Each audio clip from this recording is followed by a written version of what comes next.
अस्सलाम वालेकुम वरहमतुल्लाहि वबरकातुहू। प्यारे नाज़रीन, एक खबर सोशल मीडिया पर बहुत ज़्यादा वायरल चल रही है। वो ये है कि इकरा हसन जो कि कैराना की एमपी हैं और इसी तरह इमरान प्रतापगढ़ी जो कि एक सांसद हैं, इन दोनों को लेकर बहुत बड़ी खबर सोशल मीडिया पर ये फैली हुई है कि इमरान प्रतापगढ़ी और इकरा हसन दोनों आपस में शादी कर रहे हैं। और इस खबर को इतना फैला दिया है, हो सकता है कि ये खबर उन तक न पहुंची हो। जो असल लोग हैं उनको पता ही नहीं कि हमारी शादी हो रही है, और जो सोशल मीडिया पे कुछ लोग ऐसे हैं कि खबरों को ऐसे फैलाते हैं, ऐसा मालूम होता है कि शादी वाकई में हो रही है। इसी को लेकर इकरा हसन ने, यानी इमरान प्रतापगढ़ी की शादी को लेकर इकरा हसन ने बहुत ही बड़ी बात कह दी है। तो चलिए सबसे पहले इकरा हसन का ये इंटरव्यू देखते हैं और इस इंटरव्यू के अंदर बहुत सी ऐसी बातें खुलासा की हैं, बहुत सी ऐसी बातों को खुलासा किया है जो वाकई वो सुनने के लायक है। तो चलिए सबसे पहले इकरा हसन का ये इंटरव्यू देखते हैं, इसके बाद इंशाल्लाह बात करेंगे। आपकी डेट ऑफ बर्थ मैंने सर्च की 26 अगस्त 1994। 30 साल हो गए हैं। हमारे समाज में ना 25-26 साल जैसे क्रॉस करती हैं ना लड़कियां, तो पड़ोस वाली आंटी और दूर की बुआ और चाची वो पूछने लगती है भाई शादी कब होगी, तो लड़की की उम्र निकलती जा रही है, लड़का नहीं मिलेगा आगे। अच्छा, तो क्या ख्याल है? मेरा अभी कोई ख्याल नहीं है and I don't know what the future holds, but as of now मैं बहुत खुश किस्मत हूँ और मैं बहुत दिल से I am very grateful to the people of Kairana जिन्होंने मुझे इतनी बड़ी जिम्मेदारी सौंपी है। और मेरा पूरा ध्यान अभी अपने काम पर है, अपनी जिम्मेदारी पर है और इसको सही तरीके से डिलीवर करने पर है। तो बाकी चीज़ों के लिए ना वक्त है और ना मेरा भी इंटरेस्ट है। देर होती जा रही है, वो आंटियां ऐसे कह के चिढ़ाती या परेशान नहीं करती हैं? अब कोई नहीं कहता है I am doing something important, so and I would like to focus on it. तो ठीक है, when if it has to happen it will happen in its own time. If it doesn't happen that's also fine. अच्छा, आंटियां आपको भले नहीं परेशान करती होंगी, मैं नहीं जानती आपने कितना देखा है या नहीं, लेकिन जब मैं सर्च कर रही थी आपके बारे में तो मैंने देखा कि बहुत से यूट्यूबर्स ने ऑलरेडी आपकी शादी किससे होने वाली है ये पर्चा भी छपवा रखा है कि पक्की खबर है, ऐसे करके उन्होंने छाप रखा है। मैंने देखा इमरान प्रतापगढ़ी जी के साथ, तो कुछ मैसेज आप देना चाहेंगे उन यूट्यूबर्स को जो कुछ भी चला रहे हैं? मैं आपके माध्यम से थैंक यू, आपके माध्यम से मैं सबको ये कहना चाहती हूँ कि इन बातों में बिल्कुल कोई सच्चाई नहीं है और ऐसी गलत अफवाह किसी भी व्यक्ति के लिए, किसी लड़की के लिए चलाना बहुत गलत है। और मुझे बहुत अफसोस होता है वो देखकर और मैं सबसे गुजारिश करना चाहूँगी कि ऐसी वीडियो बनाना बंद कर दें और मुझे बहुत तकलीफ होती है इनसे और मेरे परिवार को भी। एंड आई एम श्योर कि जब इकरा जी ने खुद ये कह दिया है कि उन्हें तकलीफ होती है तो अब सुधर जाने का वक्त है। और आई एम श्योर, और मैं पूरे फुल सपोर्ट में हूँ, एक लड़की होने के नाते भी मैं समझ सकती हूँ कि जब इस तरह की अफवाह उड़ाई जाती है और आपके काम की जगह इन चीजों को तरजीह दी जाती है तो आपको बहुत बुरा लगता है। अब मुद्दे की बात, जैसा आपने कहा भी था, लॉ स्टूडेंट आप रही हैं और भारत में एक नहीं कई कानूनों को लेके इस वक्त बहुत बहस छिड़ी हुई है, अदालतों को लेके, सर्वोच्च अदालत को लेके, निचली अदालतों को लेके।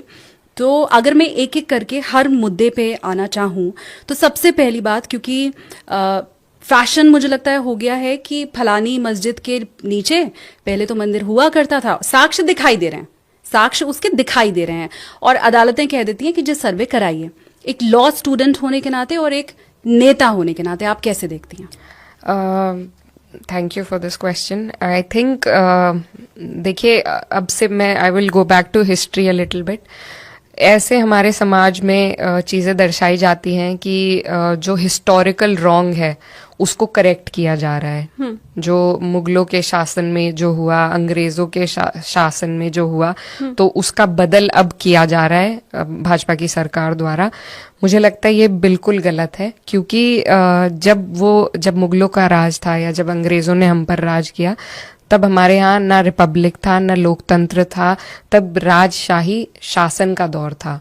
और वो दौर इसी तरह के होते थे कि जब कोई राजा किसी जगह को जीत लेते थे तो वो वहाँ की व्यवस्था को अपने हिसाब से बदल देते थे, फिर कोई और आकर कब्जा करता था, वो वहाँ की व्यवस्था को बदल देता था। लेकिन 1947 में जब हमने इंडिपेंडेंस हासिल करी, हमारा कॉन्स्टिट्यूशन बना, तो हम एक रिपब्लिक की तरह जाने लगे। अब हमारा देश एक रिपब्लिक है। अब हम किसी राजा के राज के अंडर नहीं है कि अब दूसरे आ गए हैं तो वो पिछला जो खामियाजा है उसका भुगतान करेंगे। तो ये जो सोच भाजपा जिसको बढ़ावा दे रही है, ये बहुत गलत सोच है। और coming to places of worship, it was brought about in 91 for the very obvious reason कि अगर हम खुदाई करने चलेंगे तो उसकी कोई हद नहीं रह जाएगी।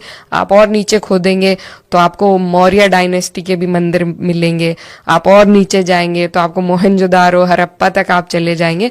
There is no limitation to where you can go. You will आप जैसा हमारे राष्ट्रीय अध्यक्ष अखिलेश जी ने भी कहा था कि आप पूरा देश खोद देंगे अगर इसी तरह चलता रहा। इसीलिए प्लेसेस ऑफ वर्शिप एक्ट को लागू किया गया था कि 1947 में on the day that we got independence, the character of any place of worship, whatever it was, will remain intact. That is what the act says. उससे पहले क्या था? We don't care because we were not a country then, right? We were हमारे अलग अलग हिस्से थे। 1947 में भी हैदराबाद में निजामों का राज था, कश्मीर में किसी और का राज था, इन सबको जोड़ के हिंदुस्तान बना था। तो जहां जो था उससे हमें 1947 से पहले कोई मतलब नहीं है। 1947 में हमारे देश जन्मा, हमारा संविधान आया। उस दौरान उस दिन जो जिसका कैरेक्टर था वो वही रहेगा और आगे भी जो सरकारें आएंगी उन्हें उसका पालन करना चाहिए। और इनफैक्ट यही बात मैं आज अपनी स्पीच में भी कहना चाह रही थी कि संविधान के प्रावधान होने के बावजूद ये जो गलत नियत से सरकारें they are trying to exceed the limitations put in place by the constitution. हर रोज उसे छेड़ा जाता है और फिर supreme court has to intervene and put it back in its place. But that whole process and the time that process takes, उस वक्त में इतना नुकसान हमारे समाज के ताने बाने का हो जाता है कि जिसकी भरपाई हम कई सालों तक नहीं कर पाएंगे। तो मुझे लगता है ये बहुत गलत है और इस तरीके के लोअर कोर्ट्स जो ऑर्डर दे रहे हैं, अब सुप्रीम कोर्ट की गाइडलाइन भी आ गई है। उन्होंने कहा है जब तक आदेश सुप्रीम कोर्ट से नहीं आएगा, that meaning that till you exhaust the right to appeal till the very highest court, there will be no survey. So I'm very grateful to the Supreme Court for this order. But the thing is that the Supreme Court did not have intervened because it was already an act that was in place and we should abide by that. Today we recently celebrated Constitution Day on the 26th of November and today we had a discussion about that in the parliament. पर हम रोज तो उसका उल्लंघन कर रहे हैं, रोज उसकी धज्जियां उड़ा रहे हैं। तो ये कोई दिवस के तौर पर मनाने से नहीं बात बनेगी। आपको उसके मूल्यों को पहचानना होगा, उन्हें कबूल करना होगा और उनका पालन करना होगा। एक तर्क इसमें ये भी दिया जाता है, मैं चाहती हूँ आप जो वक्फ बिल है उस पे भी अपनी राय इसी के साथ ही जाहिर कर दें, क्योंकि वही चीज है, लॉ स्टूडेंट भी और एक नेता के तौर पे भी। एक इसमें तर्क ये दिया जाता है कि एक तरफ तो वक्फ है जो किसी भी संपत्ति पर अगर उंगली कर दे तो वो संपत्ति उसकी हो जाएगी, और दूसरी तरफ हिंदू है जिसके खुद के मंदिर को भी अगर पहले तोड़ा गया है तो वो उसकी भी मांग नहीं कर सकता है। तो ये दो तरफ दो अलग अलग शक्तियां दी गई हैं और अब उन शक्तियों को वापस लेने का वक्त है। देखिए, वक्फ, आपको लगता है कि हमारा देश उस तर्ज पर है जहां मुसलमान कह देगा ये मेरी संपत्ति और उसको मिल जाएगी? Do you really believe so in your heart? को लेके मुसलमान के लिए there are procedures, there is paper work that needs to be done.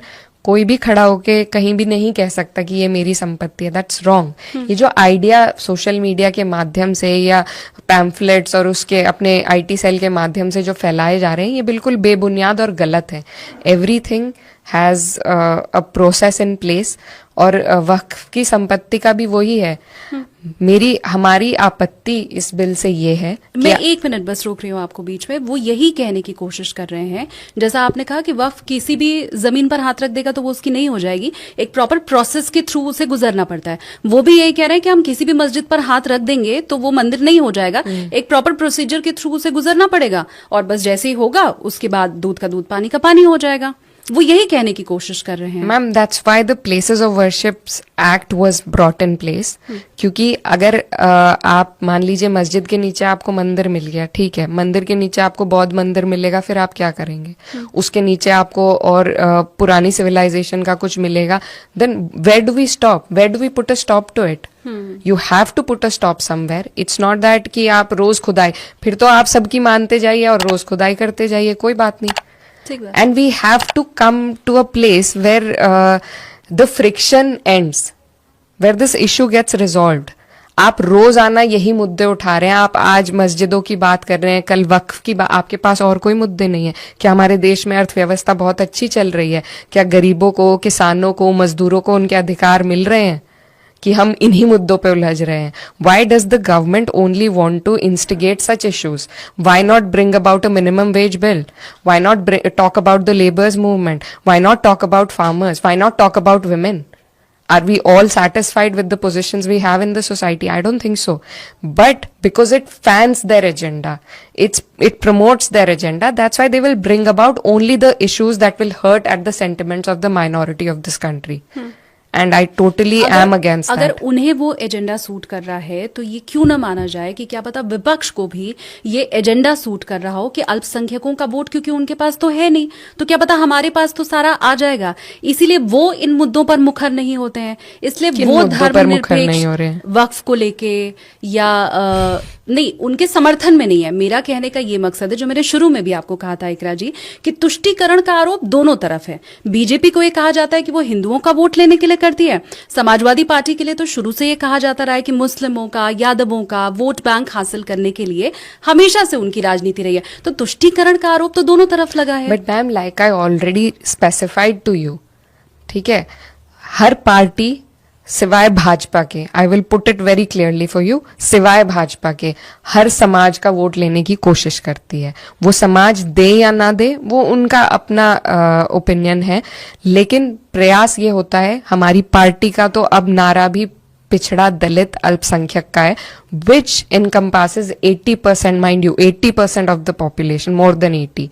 तो ऐसा नहीं है, लेकिन भाजपा जो है वो सिर्फ और सिर्फ मुसलमानों को एक्सक्लूड करती है। That is why I said exclusive politics Bhajpa कर रही है। We need to do inclusive politics. If you can tell me one MP from BJP who is a Muslim, I will take my words back. If you can tell me one ticket that they gave to Muslim, I will take my words back. Right. लेकिन वो कहते हैं सबका साथ, सबका विकास, सबका विश्वास। अरे कहने को तो वो 15 लाख भी दे रहे थे, आपके अकाउंट में आए थे, 2 करोड़ नौकरियां भी दे रहे थे। मेरे तो क्षेत्र में किसी को नहीं मिली अभी तक एक भी नौकरी। तो कहने को तो वो बहुत कुछ कहते हैं, उनकी सारी बातों को हम गॉड्स वर्ड नहीं मान लेंगे ना। तो ऐसा नहीं है, everybody does politics and politics operates in a way in our country. We cannot shy away from the fact that there is language differences, there are cultural differences, there are caste differences, there are religious differences, there are tribal people and all sorts of people, and that is how the country is known for unity in diversity. But if you constantly hurt at one specific minority like that, I think that is very unjust. This is what's happening in Bangladesh. And I totally stand with the minorities of Bangladesh also. और ये हर देश को समझना पड़ेगा, इस दुनिया के हर देश को समझना पड़ेगा that we have to protect the minorities of every country. If we don't do that, the country will not progress, whichever country it might be.